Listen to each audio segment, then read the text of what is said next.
Welcome back. I'm speaking with Nick Hill Aurora. He's the co-founder of an amazingly innovative, socially conscious green business called Back to the Roots.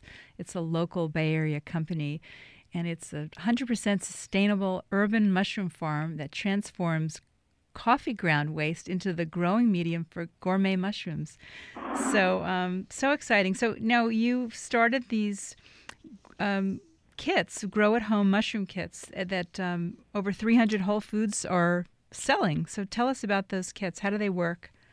Yeah, so when we actually came across the idea, we started off growing like mushrooms, and along the way we had a lot of people coming up to us asking us, like, hey, that's pretty cool, but, can we do it ourselves? And literally from our own customers, that's what the idea was about. And we ended up, slowly working on it and finally came out what is now our Grow Your Own Mushroom Garden. And it's all entirely based on recycled coffee grounds as a soil and lets anyone at home grow about 1.5 pounds of their own gourmet, in this case, pearl oyster mushrooms, right from the box. And then the fun thing is it only takes about 10 days to grow. So a lot of people kind of tell us, like, oh, I don't have the patience, I don't have the time, because tomatoes or things like that take 90 or 100 days to grow. In about 10 days, you get about 1.5 pounds of gourmet mushrooms right out of the box. So it's a really fun way, like on a kitchen windowsill or kitchen counter, to kind of get the whole family involved in growing your own food. And we're just trying to really bridge that gap where, you don't need a big garden, don't need a green thumb, and trying to get everyone involved in, starting to grow their own food. So these kits have the ground coffee from Pete's, and then you have infused those with the mushroom seeds? Is that how? And exactly. So it's called Spawn. The mushroom seed is called Spawn. And at our warehouse, we bring all the coffee grounds in now, and we have to dry them to a good moisture content for the mushrooms. And then we mix the mushroom spawn or the seed with the coffee grounds. And it's about a 3-week process where the kind of mushroom seeds take over the coffee grounds, and then it becomes just kind of one big oyster mushroom root. And that's what's inside of the kits. And as soon as you open it up and you start misting it, the fresh air and the humidity is it really kickstarts them to start growing. So it's a pretty, easy, quick way to grow your own food at home. So we've seen a lot of awesome response from, kids as well, because of the thing, the 10 days parts is kind of like that. You don't need to wait too long, and it's a quick turnaround. So it's fun to watch. That sounds great. And you say that you're expecting in 2011 to have families grow over 250,000 pounds of mushrooms? The goal with these kids are really trying to get them out there, and I know we started off with like one store in April of 2010, not really knowing how they would go. It was at Berkeley Whole Foods, and it was just so fun to watch the reaction from people getting involved. And we actually started this really cool campaign now, which we're excited to talk to you about too, where anyone who posts a picture of the kit that they've grown on our Facebook page will donate a kit to an elementary school classroom of their choice. So trying to get like schools involved in growing their own food too. So it's really trying to create a larger movement out of this, where someone kind of learns how to grow it, grows it, and then they can, if they post a picture, we can donate one to school of their choice. Oh, that's fantastic. So what's your Facebook page called? Facebook.com/BackToTheRoots. Back to the Roots. All right, good. And so now tell us about the SAGE mentorship project that you're involved with. I understand it's got over 1,000 members, and you started. You're the actually. Also, Alex during his time at Cal started this up, and it's now pretty exciting. It's the largest one-on-one mentorship organization, and it pairs UC Berkeley students with local elementary school kids, and it's just trying to bridge that gap between, we have one of the best public universities in the country in Cal, but yet some of the least funded and supported elementary schools in Berkeley and Oakland. So it's trying to really pair up UC Berkeley students with local elementary school kids, and it's all kind of a one-to-one basis as you go with them as they go through school. And Alex started up when he was at Cal, just himself, and now it's over 500 UC Berkeley students are mentors, and now both of us actually sit on the board of SAGE as well. So it's just been really fun to kind of see that grow and see a lot of the Cal students get involved, in the local community too. And the Back to the Roots is funding this?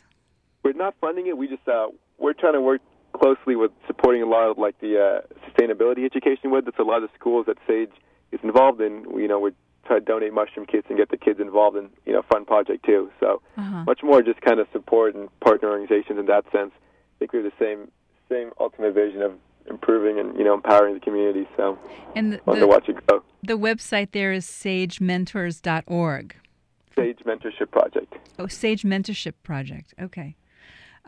That's good to know. And so for someone listening today who's thinking, that they want to be a consultant or business consultant or something, and they don't think there's money to be made in do good causes, you have a fairly good revenue stream, don't you?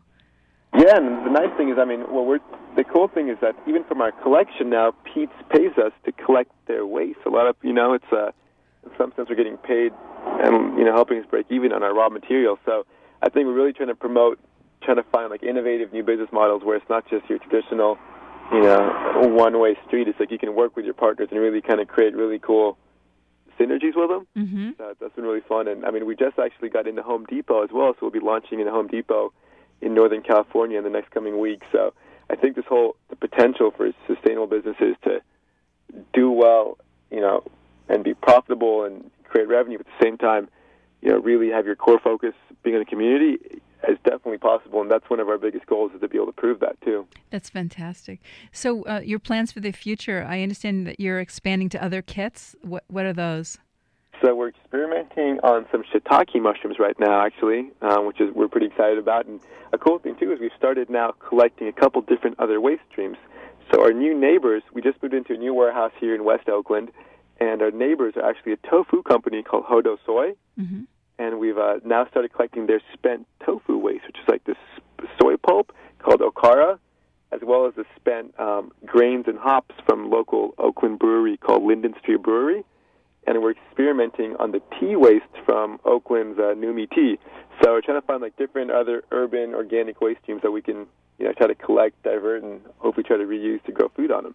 I see. And so the food that you'd be growing on the soy or the grains or the tea, again, it would just be mushrooms, or would they be different foods? So those would actually be mushrooms as well, but they would let us grow different types of mushrooms. And away from mushrooms, though, we called our company Back to the Roots, and never really X, Y, and Z mushroom farm, so to speak, because I think we always kind of had this broader vision of really just becoming a brand that people associated with just overall sustainable, local food. And we're hoping to partner up with some other local farms actually to offer some different types of like basil and rosemary and herb kits to kind of be a, one stop where people can really go and know they can find sustainable, cool ways to grow their own food. I think it's like the kind of larger vision we're working towards. I see. That's fantastic. I wish you a lot of luck with it. Although you're off to a great start. It's 2 years old now. I've started about a year and a half ago. So it's been a roller coaster then, and But we actually, one thing too, Beth, we love showing people around our little mushroom farm here too, and we just launched a new website where people can sign up for tours on our community page. So if anyone's ever interested in kind of seeing the process as well, from coffee grounds to mushrooms, we'd love to show people around as well. Okay, so it's backtotheroots.com? Yep, backtotheroots.com. And then how could they find out about the tour? Under our community page, we'll be having a calendar, and they can check out when we're offering different tours, and they can kind of sign up through there. Now, you guys have also been on TEDx. You've done lectures there, and people can watch that on YouTube.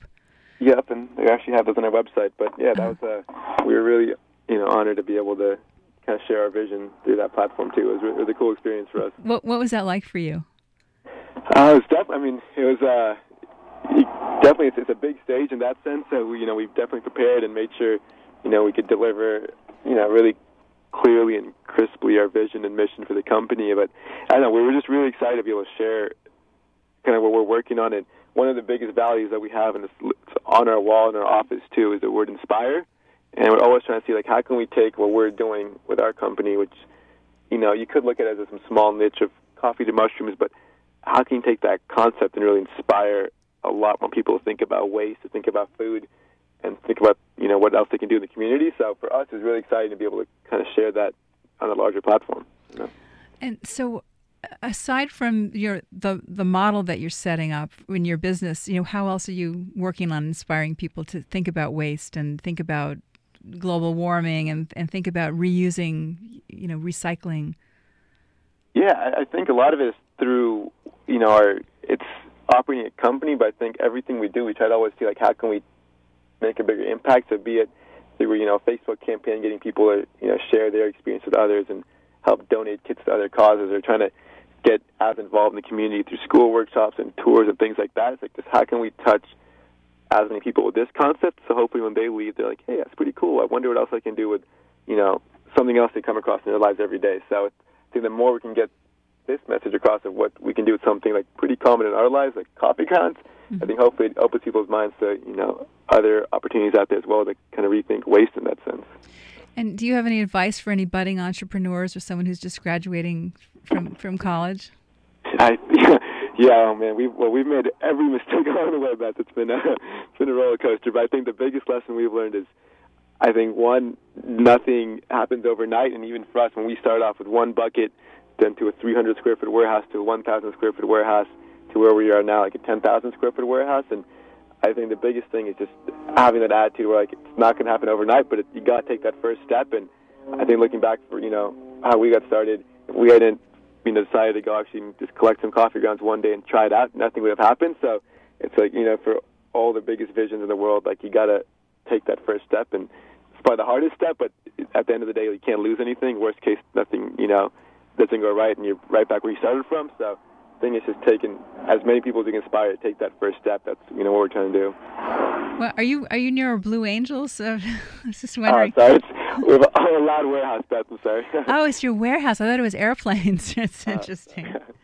So there are machines that are processing the coffee. Is that it?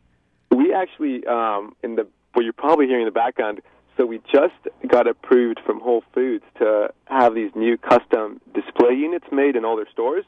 But we figured out a way to actually make them all out of recycled pallet wood.